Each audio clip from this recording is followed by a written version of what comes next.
Here's an update on Valentine. He's now 5 weeks old and weighs 385 grams.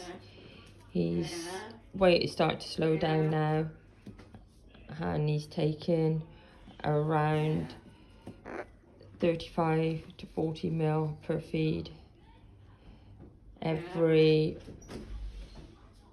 4 to 5 hours now. As you can see, his feathers and his colours are coming in really well. He's a lot more active.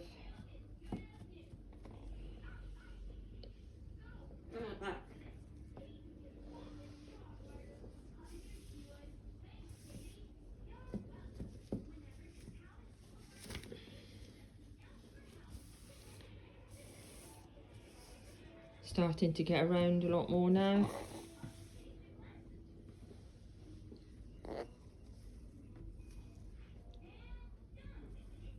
And he's growing really well.